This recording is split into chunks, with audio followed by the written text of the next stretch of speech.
These are interesting questions about the nature of the Torah Shebal Peh, the nature of machlokes, how did things exist in the olden days, however you define the olden days. So let me explain one thing. There are two things you need to know. First, people ask a very simple question. If we believe that Hashem gave not just the written Torah, but Hashem gave the oral interpretations of the Torah to Moshe, and they were handed down generation to generation orally until such time that they were in danger of being forgotten and they were set down in the Mishnah and the Gemara, then how is it possible for there to ever be a machlokas? We say one Mandi Omer says kosher, one says treif, one says chayav, one says pater, one says tohor, one says tameh. What did Hashem say? If Hashem said everything to Moshe, then somebody got it wrong. And if somebody got it wrong, that means there are errors in transmission. If there are errors in transmission, then number one, that undermines the veracity of the whole system. And number two, it contradicts the klal of the Gemara, Eilu v'Eilu, Divrei Elokim Chaim, they're both right. If Hashem said A, then B is not right. If Hashem said B, then A is not right. So how do you reconcile? That's a really fundamental question. How do you reconcile the divine origin of the Torah Shebal Peh with the numerous machloksim that appear from the first page of Shas to the last page of Shas? There's actually one perek in Shas where the Mishnayos don't have a machlokas. But that's only in the Mishnayos, not in the Gemara. And that's the perek, Eizeu Mekaymen Shel Zvachim, that is in Karbonos every day. If you look, that's the only perek of Mishnayos in Shas that doesn't have any machlokas. Perhaps that's why we say it every day. Besides, it has the Karbonos, says, have Shalom al Yisrael. But everything is machlokes. So the answer to that is, there are deeper ways of expressing it, but the simplest answer is that people make a big mistake when they assume that what Hashem gave to Moshe was a definitive answer to every possible question. When we say the Torah Shebal Peh is divine, we mean Hashem gave Moshe the basic yesaides, the basic principles from which all halacha can be derived, whether it's the Yud Gimel Midais of interpretation or the general principles. And then it was left to the chachamim of every generation, even today, to use those principles to apply them to new situations. So Hashem didn't give Moshe a psak about microwave ovens on Shabbos or surrogate motherhood, but Hashem gave Moshe the klalim out of which the chachamim can extrapolate. Now the Rambam writes in the Hakdamah to Perush Mishnayos that if you have two great chachamim with identical first principles, they will differ as to how to apply those principles to a given situation. So Eilu v'Eilu Divrei Elokim Chaim is what Hashem is basically saying. As long as the chachamim are ra'oi to paskin, that's a big question I'm glossing over, but as long as they are authorized to paskin, and as long as they follow the rules, and as long as they utilize the klalim of Torah Shebal Peh, Hashem says whatever conclusion they come up with will be blessed with HaKadosh Baruch Hu's emes, even if Hashem would come to a different answer. That's the story of Lo Bashamayim. Objectively, they're wrong, but operationally and behaviorally, it's fine. It's a very deep idea that there are two levels of truth. There is an objective heavenly truth, but then there is the Ratzon Hashem, that the truth of how to apply halacha should be established by human intelligence based on the klalim of Torah Shebal Peh.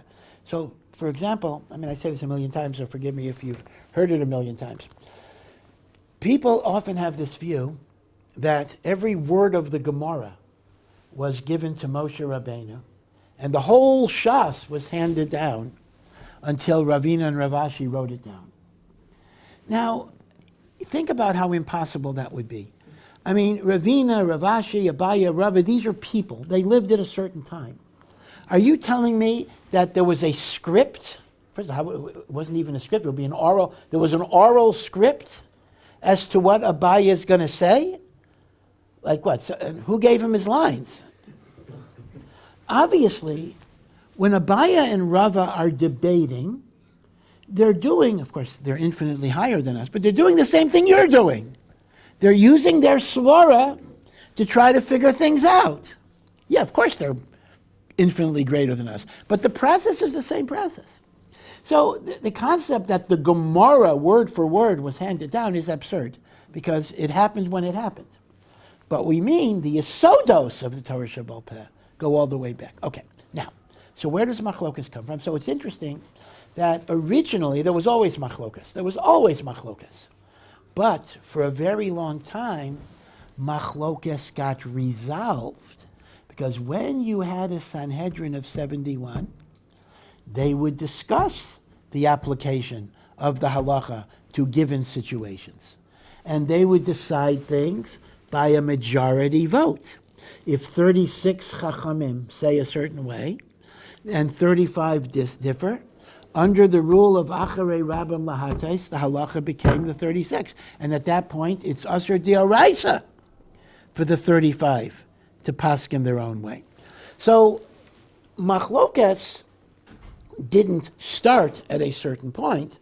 Machlokas is inherent in human beings, as great as they are, trying to apply halacha to different situations. But for hundreds and hundreds of years, machlokas was resolved definitively by a Sanhedrin. Now, it's interesting that we did have a Sanhedrin for a very long time. We had a Sanhedrin for the period of the Tanakh.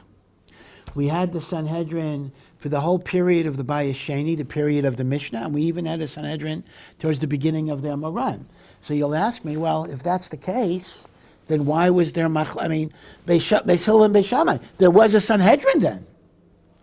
So you cannot just give the answer that machlokas originated when there wasn't a Sanhedrin, because that's not emes either. Machlokas did originate even when there was a Sanhedrin and around the time of Hillel and Shammai.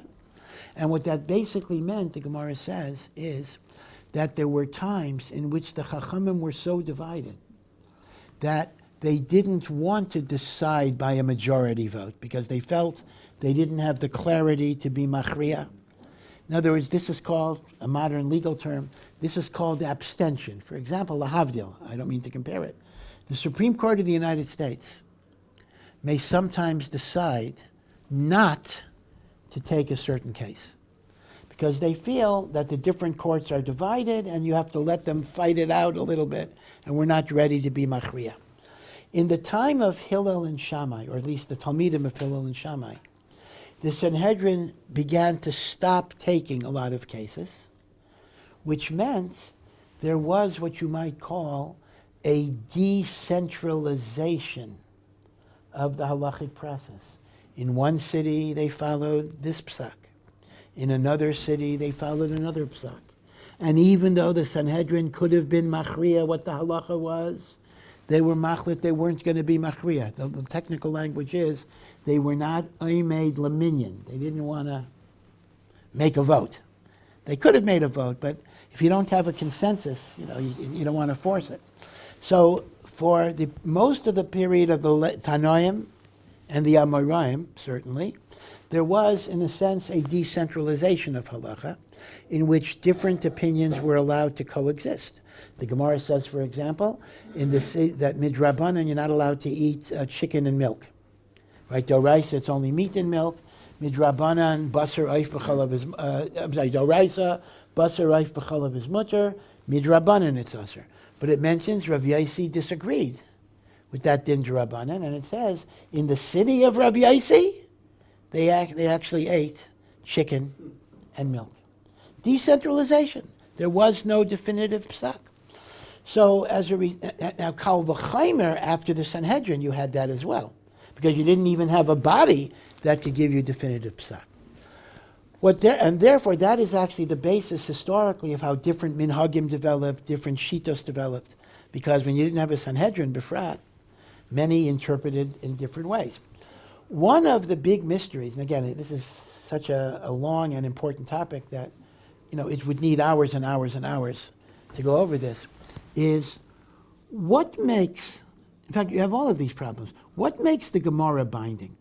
Now, it's true that the Gemara often does not give you the halacha anyway, but we do consider the Gemara binding, meaning Ga'ainim cannot argue on the Gemara, Rishainim cannot argue on the Gemara, etc. Why is that? Because if by the time of Ravina and Rav Ashi there was no Sanhedrin, then the views that are in the Gemara are simply views of individual Amayraim. Why can't I argue? Why can't I argue with the Tana? Why can't I argue with an Amora?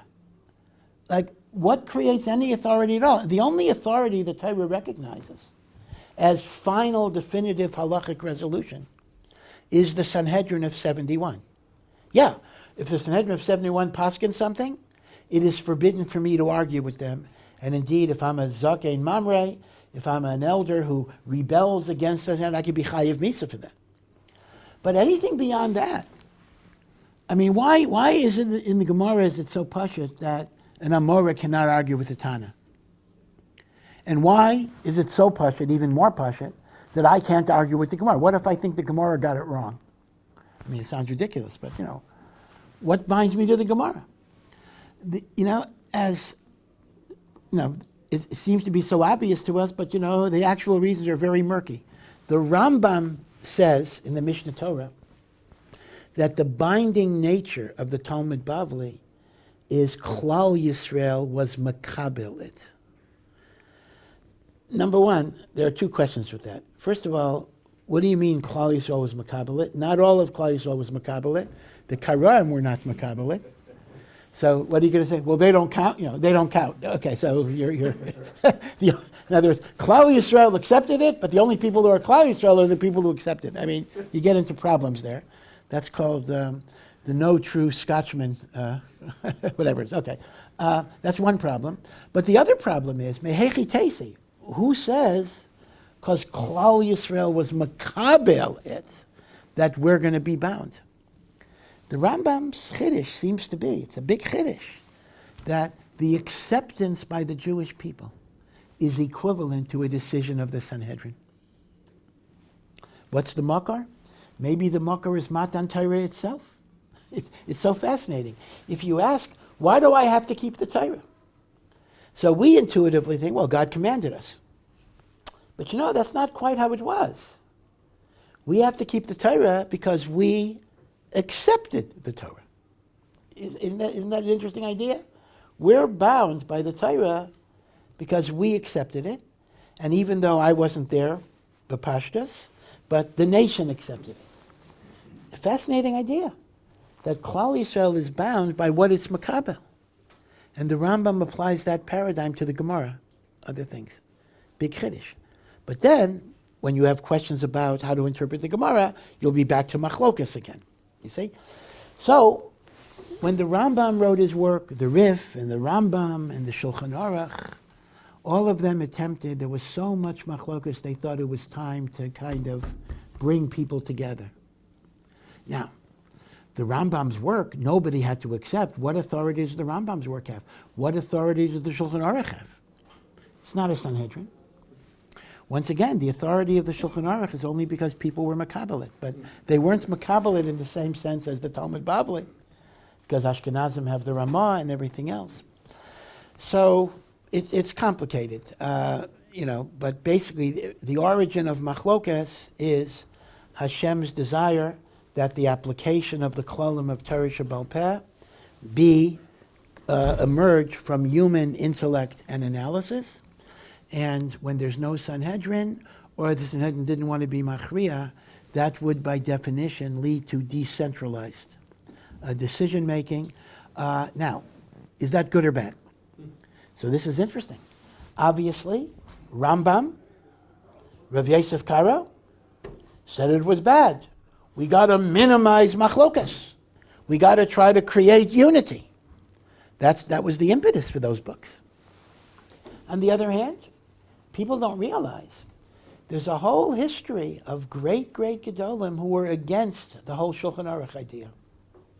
Among them, Maharal, who lived around the same time. Among them, the Marshal.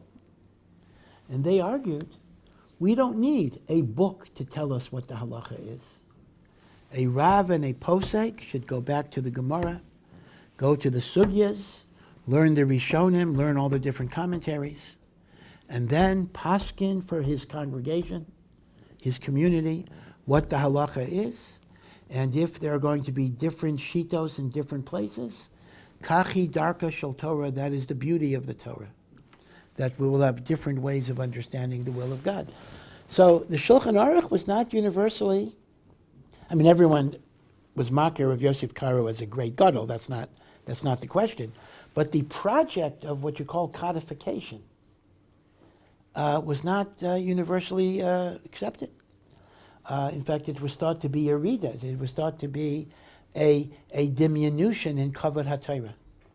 The kavod HaTorah is that I should be able to go back to the Gemaras and be able to understand the sugya much better. I would also say, too, that to a large degree, codification was a failure in terms of its stated objective. Let's go back to the Rambam. Right, the Rambam wrote the Mishnah Torah, and the Rambam made the claim. Why did he call it Mishnah Torah the second Torah? The Rambam says, all you need in your library are two books. Have a Chumash for Torah Shebechsav, and have my book for Torah Shebal Peh. I give you the rule, I give you the answer. You don't need Gemara, you don't need to learn all these different opinions. The Ravid accuses the Rambam of telling people not to learn Gemara. Okay, the Rambam said he didn't mean that exactly. But the Rambam says, let's not have machloksim anymore. Well, let me ask you this. The Rambam's book is one of the greatest svarim ever written. But did the Rambam achieve unity? Absolutely not.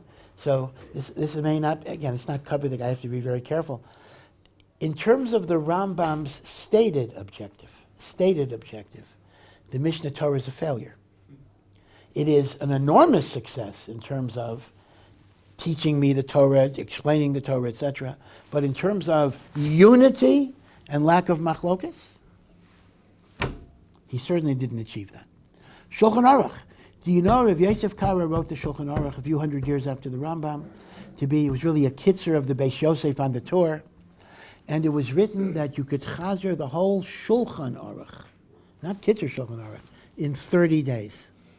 The Shulchan Aruch was divided into daily sections for 30 days. Quick review, one opinion, get the answer, no questions.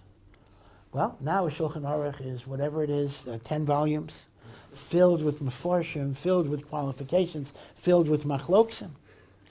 So what happens is this. It's like every time we try to put halacha in a box, it's getting too complicated. Let's just put it in a box. It keeps on exploding. And in a way, that's a reflection of the infinity of HaKadosh Baruch Hu. The Torah and God are one. God is infinite. You can't put God in a box. You can't put halacha in a box. Every time you try to simplify it, it gets a momentum that breaks out of the box. That happened to the Rambam. That happened to the Shulchan Aruch. It still goes on even today. So when you ask me, is machlokas desirable or not desirable? So the short answer is the Gemara seems to indicate that the origin of machlokas came from a lack of clarity. Talmidim of Hillel v'Shammai, shelo shimshu kol tzorchem. So in a sense, machlokas was an undesirable effect of people not being on the madrega that they were. And yet, in Sifrei Chasidus, we see there's also the positive benefit of machlokas, in which every side of Hashem's infinity finds its reflection and finds its expression. Yeah? If there was no machlokas, then the whole Torah Shabbat Peh would be like a Kitzur Shulchan Aruch, right? That's correct. What would Talmud Torah even be? That's correct. What would Talmud Torah be?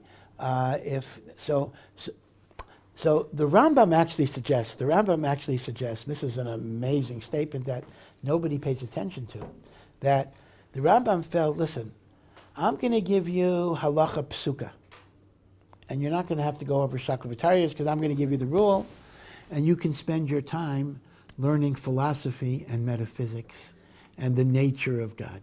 Now, people ignore that passage. It seems to me that the Rambam is basically saying that ultimately the philosophy of Yedias Hashem, I'm really not in the mood for another hate mail thing, but the philosophy of Yedias Hashem trumps technically learning Gemara. Now, Rav Chaim Volozhiner would 1,000% disagree with that. But I think this is actually the position of the Rambam. The Rambam says ideal Talmud Torah is, you chazer, you review the Torah Shebechsav and the Torah Shebal Peh, and you understand the reasons, and then you spend your time on the philosophy of God, metaphysics and the like. That's what the Rambam seems to say.